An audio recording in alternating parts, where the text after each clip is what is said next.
Can we count on the Fed? I actually do believe the Fed's going to get it under control, but I don't think it's going to happen quickly. I'm Erica Bigley, the Vice President of Communications for Achieve.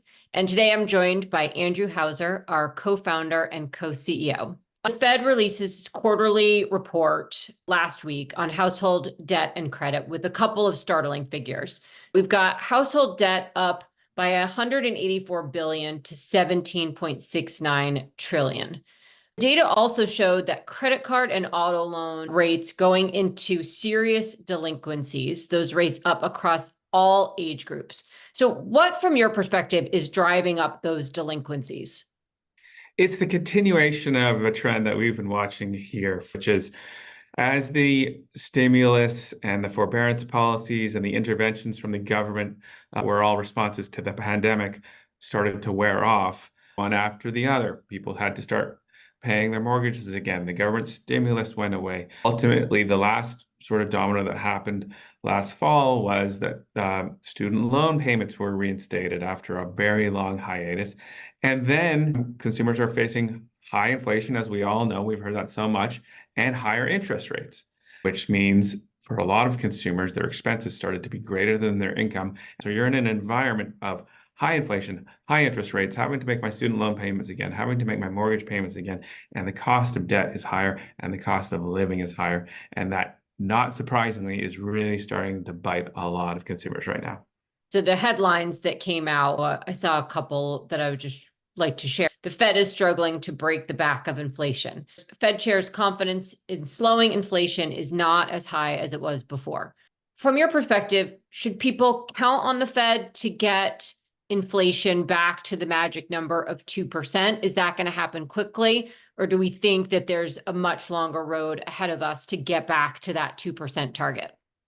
Yeah, the oh so magic 2%. It is funny that everyone just has decided that that is the magic number. Whatever the magic number is, can we count on the Fed? I actually do believe the Fed's going to get it under control, but I don't think it's going to happen quickly. I mean, the inflation is persistent and inflation expectations are still high. Shelter costs, housing costs are still high, and those are things that don't change overnight. People's rent payments don't reset every month. Expectations have still not come down where everyone is expecting 2%. And therefore, I think it's going to take longer than people want. Data emerged on what some economists are calling phantom debt. And that's attributed to the $700 now in buy now, pay later debt. And the big piece at stake is some of the buy now, pay later platforms are not sharing all of that data on consumers' purchasing patterns with the credit bureaus because there's a concern that it would cause a drop off in credit scores. So should we be concerned about this bigger impact looming on this use of buy now, pay later? I think the question almost answers itself when you say, hey, 700 billion of debt, that a large part of it's not being reported on consumers' credit bureaus. That's concerning. We at Achieve have done a lot of research into the impact of buy now, pay later on our consumers.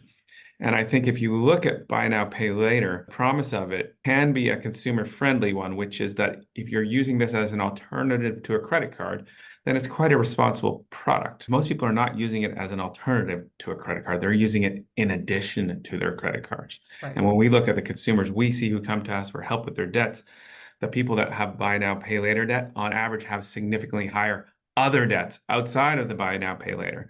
You take that fact with the fact that a lot of this buy now, pay later stuff is not showing up on credit reports, which means it's not showing up in people's credit scores. That is a little concerning about what that means for the state of consumer and the performance on consumer loans going forward. We put out our own data through the Achieve Center for Consumer Insights, our think tank. Our most recent survey showed 1/3 of consumers are finding it difficult or very difficult to pay their recurring debts on time, and 65% reporting they don't have the income to cover their spending. So what should consumers do if they don't have the income to cover the debts that they owe on? So the first thing I'd say is do a little research and understand your options. The reason why we founded our company was because there was this idea that there's a lot of ways for consumers to get into debt. It's very easy. There's lots of big companies figuring out how to give people more and more debt. And there's not many ways of helping people get out of debt. And we wanted to come up with a holistic approach to looking at a consumer and looking at all the options available to you. And because every consumer is different, and the right solution for one person could be very different from the right solution for another person. So understand your options. Your options could be use home equity. Take out a home equity loan, which are generally much lower cost debt than certain types of unsecured debt, to pay off other high debts. It'll get you a much lower payment, lower interest rate, longer term. One option. Consolidating into an unsecured consolidation loan can oftentimes lower your interest rate. Debt resolution is an option, which is for more distressed customers, which is literally negotiating with your creditors for people who don't have the ability to make their minimum payments. And do research, find out what your options are, because the right option is going to completely depend on your individual situation.